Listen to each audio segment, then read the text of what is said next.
Para conversar conosco, estamos recebendo Antônio Augusto de Queiroz.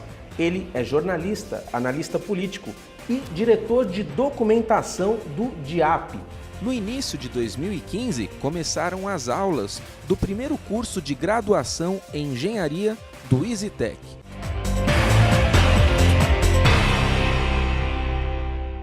Os engenheiros de todo o estado de São Paulo estão em campanhas salariais. Na verdade, nós temos campanha quase que o ano todo, mas agora nesses meses começam as campanhas mais fortes. Nós estamos aí discutindo, pleiteando e reivindicando em cada uma das empresas a participação, a melhoria do salário do profissional e estamos agora em cada uma das empresas apresentando nossas propostas de reajustes, pensando que esses reajustes deste ano de 2015 têm que ser pelo menos parecido dos anos anteriores, que nós tenhamos aí a recuperação das nossas perdas, ou seja, a inflação, e tenhamos também um ganho real. Então eu peço a você, profissional, você engenheiro, que acompanha através do nosso site, que acompanha através dos nossos boletins, das nossas informações, das nossas assembleias, venham participar conosco, ajudem o sindicato a cada vez mais defender a categoria, defender o engenheiro e participar efetivamente do dia a dia de cada profissional. Nós temos aí um salário para defender, nós temos um aumento real que nós temos que estar colocando em prática para cada um dos profissionais. Venham conosco.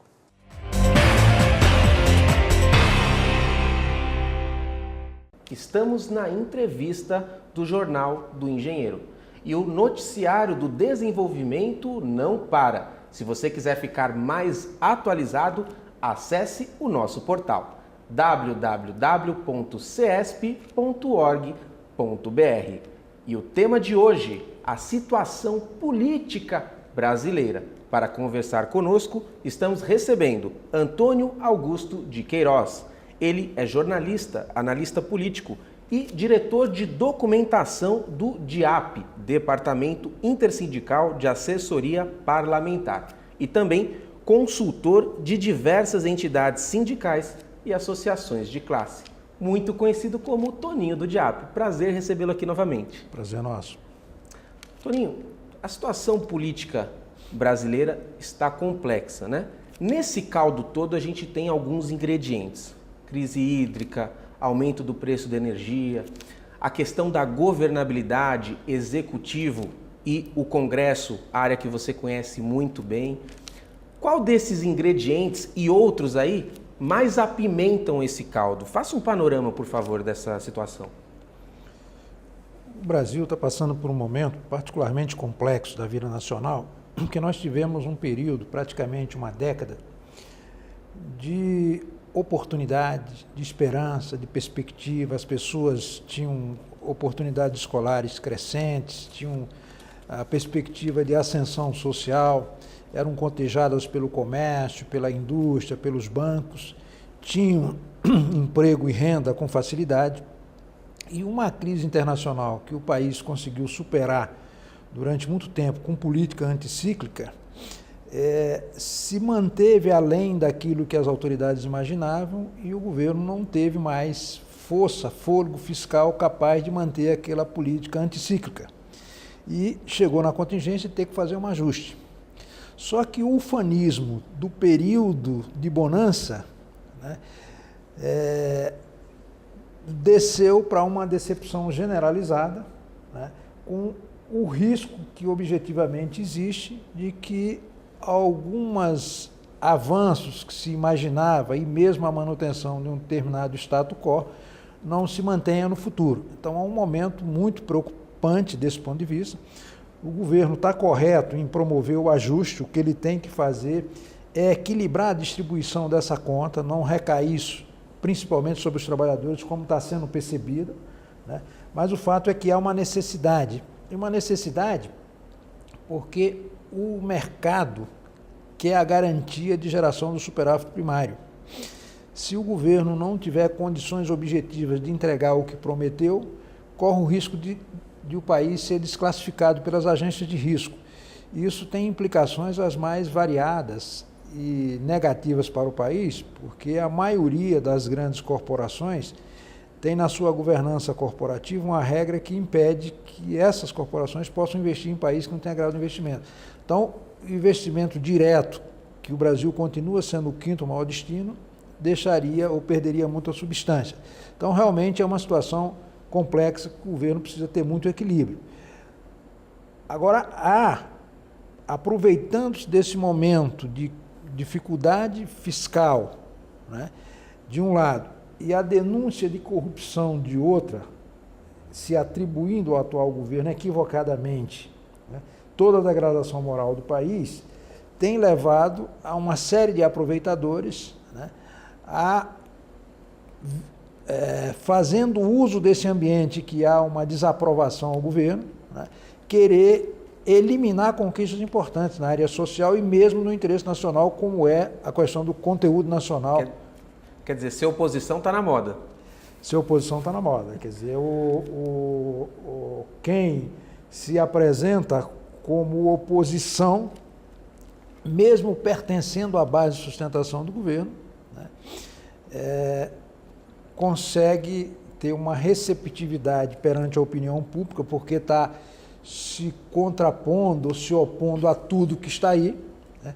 Porque a percepção geral é que o cidadão, nas suas 5 dimensões, está um pouco decepcionado. Na dimensão de eleitor, ele não se sente representado pelos parlamentares, pelos governantes de modo geral, porque o eleitor é o titular do poder, quando ele vota ou faz para que alguém o represente no legislativo, fiscalize, aloque recursos no orçamento, ou administre uma cidade, o estado ou o país, o faz com base num programa com exigência de prestação de contas e alternância no poder. Infelizmente, isso não tem sido cumprido. Como contribuinte, ele também não se sente confortável, porque acha que tem uma carga tributária elevada e muito desvio, né, de recurso público para finalidades alheias àquela que deveria ser, que é a de promover políticas públicas de interesse do país. Como consumidor, ele está apavorado, porque a inflação está corroendo o poder do dinheiro. O poder de compra, exatamente, de um lado, e o aumento dos impostos, da taxa de juros de outros, tem também corroído o seu poder de compra. Então, está preocupado. Na dimensão de trabalhador, está preocupado, porque há risco de desemprego. E na dimensão, por último, de usuário de serviço público, completamente decepcionado, porque tinha a expectativa de melhoras e isso não se concretizou, embora o caso do Brasil, os serviços públicos sejam de má qualidade, menos em razão de serem prestados por entes públicos, mas mais em decorrência da insuficiência. Ou seja, se nós tivéssemos só metade da população brasileira, o serviço público que a gente tem hoje seria de excelência. Então, é um ambiente realmente preocupante, né? E que o discurso de oposição, sem a responsabilidade de analisar o momento que o país vive, a necessidade que tem, porque a economia assim é ciclo, ela tem momentos de grande bonança e tem momentos de dificuldade, tem que equilibrar para que, havendo dificuldade, se recua um pouco e se volte, mas tem que escolher equilibradamente as variáveis de ajuste, não deve recair apenas sobre o trabalhador. Toninho, o ajuste fiscal, esse caminho aí inevitável, tem que passar com o apoio do Congresso. E aí como é que se desenrola a celeuma aí de o governo não ter apoio no Congresso? Como é que se resolve essa crise de governabilidade? Pois é, o problema é que nós temos hoje no Brasil 2 ondas atuando sincronizadamente no Congresso Nacional, que é uma onda conservadora, né, em que avanços na área de direitos humanos, né, perspectiva zero de avançar e risco concreto de retrocesso. Tem 2 bancadas, a bancada evangélica e a bancada de segurança, são as líderes desse movimento de resistência, né. Em segundo lugar, do ponto de vista, a segunda onda é a onda neoliberal, que querem aproveitar esse momento de fragilidade do governo para retirar algumas garantias dos marcos regulatórios instituídos nos últimos 10 anos, que, por exemplo, garante o conteúdo nacional, ou seja, os bens e serviços adquiridos pelo governo, pelas suas empresas, pelo menos 50% tem que ser oriundo de empresa brasileira. Isso incomoda os setores que querem trazer as multinacionais aqui para dentro e, portanto, diminuir a perspectiva de emprego e renda das empresas nacionais. Além disso, investe sobre os direitos trabalhistas, né, aproveitando desse momento. E tem um aspecto que é extremamente relevante, é que a população está muito indignada com a avalanche de denúncia de corrupção, que ela não é capaz de perceber que, em nome do combate à corrupção, já está se extraindo ou retirando dela uma série de direitos e conquistas importantíssimos, né? E claro que tem que combater a corrupção, tem que se indignar com esse tipo de atitude, mas isso não pode fazer com que se tape aos olhos em relação a interesses que estão se aproveitando desse tipo de denúncia. Então é um momento realmente delicado que vai requerer das entidades, dos movimentos sociais de um modo geral, muita clareza de objetivo para saber exatamente o que está por trás de cada um desses movimentos. Tem profissionais atuando nisso. Nós temos um ambiente, por exemplo, que na primeira vez você tem um presidente da Câmara que é qualificado do ponto de vista intelectual, faz o dever de casa, técnico, faz uso da sua autoridade como ninguém, chega a ser autoritário, sabe exatamente os interesses que representa e lidera essas duas ondas do Congresso, a conservadora como integrante da bancada evangélica e neoliberal como representante dos interesses empresariais lá dentro. E com uma ousadia jamais vista, enfrenta a presidente da República com uma facilidade e a própria direção do seu partido que nunca se viu no momento. Então, tem que ter muita clareza quais são as forças que estão se movimentando, quais os interesses e como enfrentá-las dentro da democracia e isso requer informação, formação, conhecimento, mobilização, ou seja, compromisso com a cidadania. Agora, algo um pouquinho mais específico. Na questão da governabilidade, uma das pedras aí mais pontiagudas no sapato do governo é o próprio PMDB, que em algum momento aí se mostrou insatisfeito com o tratamento que recebia. Até o próprio Eduardo Cunha, do PMDB, foi eleito a despeito da vontade do próprio governo federal, que tinha um outro candidato. Recentemente, a coordenação política agora passou às mãos do vice, Michel Temer. Eu queria que você analisasse se esse fato vai ajudar a resolver o problema de diálogo com o Congresso. Mas você me fala no próximo bloco. A gente volta daqui a pouquinho.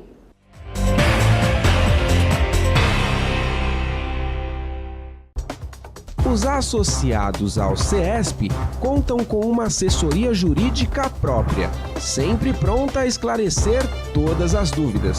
O atendimento é feito de segunda a sexta-feira, das 10 às 18. Entre em contato e saiba mais.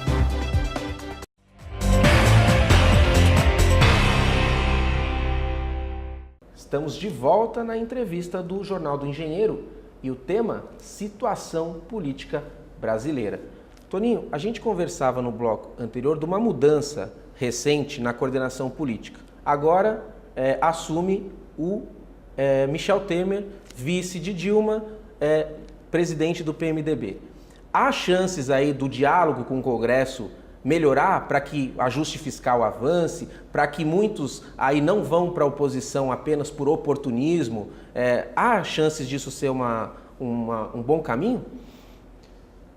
Eu acho que a presidente fez a escolha possível e mais viável dentro da realidade política, considerando que erros anteriores levaram a essa situação. E quais foram os erros? Basicamente, 2.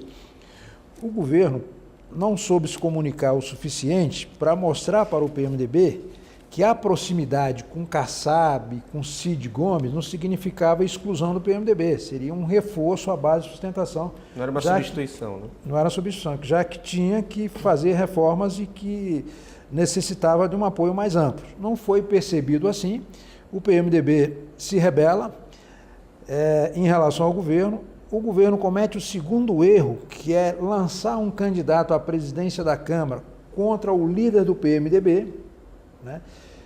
E isso fez com que o presidente da Câmara eleito pelo PMDB, né, publicamente declarasse que não aceitava ou não reconhecia o interlocutor político do governo, ou seja, o ministro das Relações Institucionais e Governamentais, porque ele foi quem liderou a campanha do adversário do Eduardo Cunha na Câmara dos Deputados.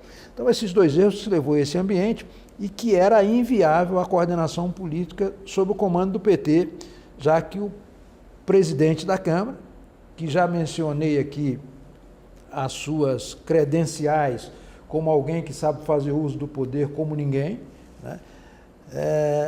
Não aceitar esse representante do PT. Então, a solução seria entregar para o PMDB. O governo cometeu um erro ao fazer uma sondagem prévia e um dos procurados, um dos indicados, Eliseu Padilha, não aceitou, recusou o convite, foi convidado privadamente e recusou publicamente. Isso foi uma vergonha para o governo. E a presidente, então, decidiu extinguir a Secretaria de Relações Institucionais e levar as atribuições da Secretaria para a Vice-Presidência da República e, portanto, entregar ao Michel Temer essa condição. Então, se não melhorar a relação política, significa a falência completa do governo, porque nem o presidente do PMDB, o vice-presidente da República, consegue acalmar o seu partido, que é o responsável por toda essa crise. Ele é a bala de prata. Exatamente, na medida em que é esse partido que desconhece ou não reconhece a interlocução governamental.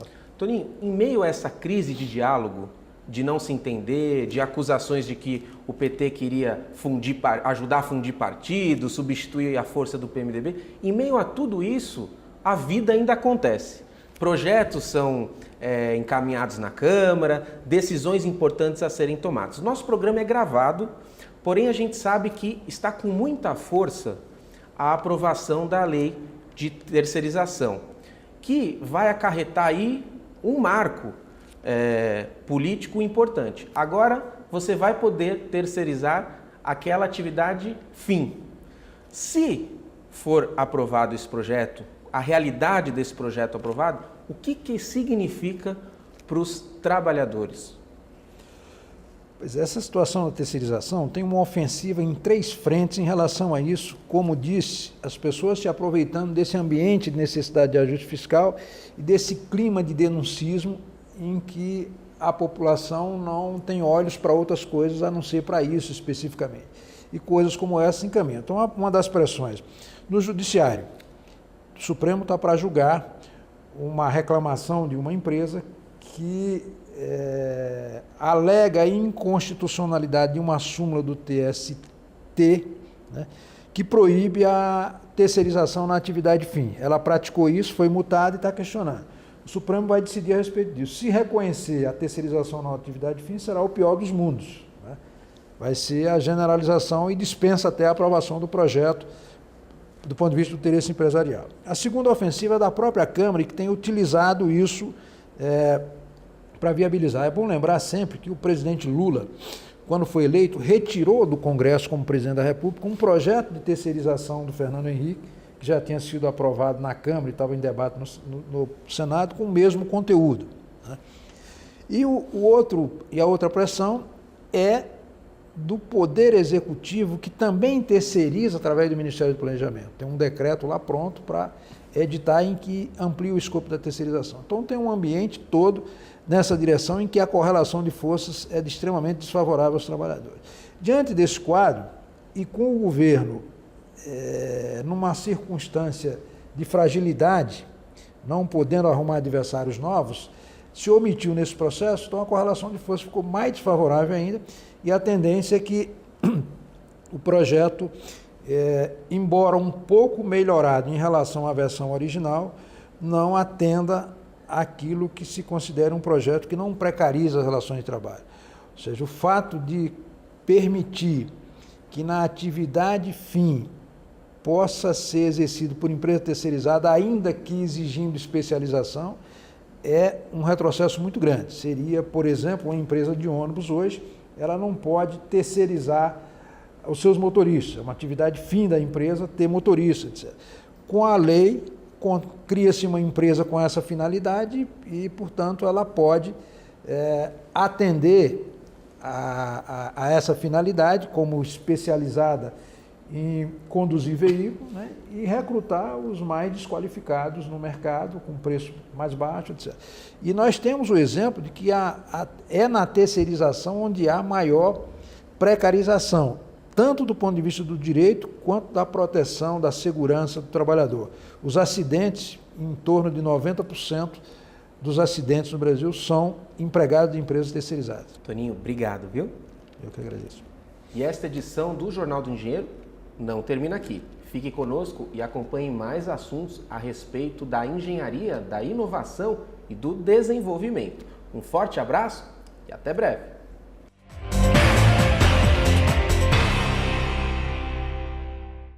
No início de 2015, começaram as aulas do primeiro curso de graduação em engenharia do EasyTech, o Instituto Superior de Inovação e Tecnologia. E a ênfase do conteúdo é a inovação. Fora todo o pessoal que já trabalha aqui, você tem aí 50 pessoas, né? E 50 pessoas das mais variadas possíveis. O que, aliás, nos deu muita satisfação, que mostra que todas as medidas que foram tomadas, inclusive sobre o processo de escolha que nós fizemos lá, que vocês lembram, com aquele headhunter famoso, que é a Companhia dos Talentos. Então, um exame lógico, depois com outro exame lógico, mas, enfim, o processo de seleção trouxe para cá um conjunto de pessoas muito, embora heterogêneo, até de idade. Nós temos uma senhora de quase 50 anos, temos um advogado já formado, temos muito diversificado, gente que estava fazendo marketing. Mas é um grupo que, apesar dessa heterogeneidade, a média normal, 20 e poucos anos, mas uma turma assim, qualitativamente diferenciada, sabe? Com um potencial muito grande, que é o que estava se imaginando na hora que se fez lá a grade dos requisitos que a gente tinha que chamar via o exame lógico, enfim, essa coisa toda. Karina, com 20 anos, já frequentou um ano de graduação de engenharia em uma instituição tradicional e sentiu a diferença aqui no EasyTech. Estudei engenharia ambiental. E quando eu cheguei aqui, a gente olhou e falou assim, gente, que coisa louca. Só que, ao mesmo tempo, a dificuldade aqui foi menor que eu senti em outras engenharias, porque o professor ele é mais tangível para a gente, ele é mais parceiro, a gente tem acesso ao professor. Então, a gente tem uma dúvida, a gente pode ir em particular com o professor se a gente não quiser perguntar em aula, e a gente tem todo o tempo do mundo ali para o professor tirar aquela dúvida. Então, isso é muito diferente, que em outras universidades a gente não tem acesso tão fácil ao professor quanto a gente tem aqui. Essa quadra, aqui onde estamos, também trata-se de um ambiente de aprendizagem. Na verdade, um ambiente de convivência que favorece a aprendizagem também. É interessante perceber que, desde o início da formatação, digamos assim, da concepção do EasyTech e do curso em si, já havia uma preocupação para se tornar cada vez mais o ambiente agradável. Eu tenho participado com muito gosto, com muita alegria, junto com os estudantes, de jogos de basquete aqui com diversos alunos, e a gente percebe claramente que isso tem auxiliado também para a melhoria, digamos assim, de uma tranquilidade para se relacionar entre os alunos, entre nós, e também divertir, né? Porque a aprendizagem em si ela é feita com compromisso, com responsabilidade, mas também com diversão, com a alegria.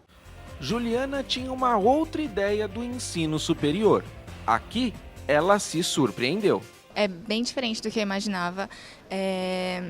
Até assim, no começo foi estranho, porque as mesas são todas em grupo, organizadas, e a gente discute muito entre nós durante as aulas. É muito aberto, muito amplo, muito livre as aulas. Então é bem diferente do que eu imaginava. Diferente do colégio em que eu estudei também, porque era tudo carteira individual, olhando para a lousa, sem a oportunidade de discutir entre os alunos e tal. Eu estou gostando muito. Justamente por conta desse diferencial, a gente não aprende por obrigação. Nós nos sentimos assim incentivados em aprender, em estudar, em buscar as coisas que a gente quer, os conhecimentos e tal. Então é legal, é diferente, acaba sendo até divertido. É um desafio imenso e um prazer maior ainda. É um desafio pelo modelo que a gente está propondo trabalhar, que quebra um pouco os paradigmas da educação brasileira. A gente A gente sempre insiste aqui que a gente não está montando uma instituição de ensino, e sim uma instituição de aprendizado. Ou seja, o nosso foco aqui não é o ensinar, o nosso foco é o estudante aprender. Para isso, o professor tem que mudar seu comportamento de ser, sua forma de ser. E essa forma de ser professor, dar aula e achar que resolveu, não é o que a gente procura aqui. A gente procura uma forma de que o estudante chega no final do dia, esteja satisfeito, tenha aprendido, tenha gostado de aprender, porque o ser humano gosta de aprender. Então a gente está tentando usufruir dessa capacidade do ser humano de gostar de aprender e fazer com que eles aprendam engenharia. Para a Gleice, que tem 25 anos, essa construção do aprendizado tem tudo a ver com o formato das aulas. O método que os professores também utilizam é diferente. Eles não aplicam a matéria na lousa, a gente tem que fazer e responder, não. Eles dão uma pergunta para a gente poder pensar. Por que você fez isso aqui? Tenta saber onde você errou. Por que você colocou isso aqui? Então, o jeito que eles trabalham com a gente é bem diferente. O estudante aqui tem livre acesso à biblioteca, então começa a nossa proposta de que eles tenham o acesso livre à consulta de livros, à consulta à internet, às pesquisas, a própria área mesmo, o ambiente da biblioteca propício para que eles estudem à vontade, se reúnam aqui, troquem ideias, tragam dúvidas da sala. Os professores frequentam aqui a biblioteca, estão com eles em horários livres também, vêm atendendo as dúvidas aqui na biblioteca. Não é barrado com mochila, não é barrado com computador, né? Apenas o alimento. Então a gente diz que é livre, mas apenas com essa restrição. O alimento na biblioteca não, mas a mochila, o computador, eles têm acesso ao Wi-Fi, então todo ambiente é nesse sentido. Influenciado pelo pai, engenheiro do metrô, Renan, com 17 anos, prestou o vestibular do EasyTech. Segundo ele, as aulas em período integral e a bolsa de estudos foram extremamente importantes para a sua decisão.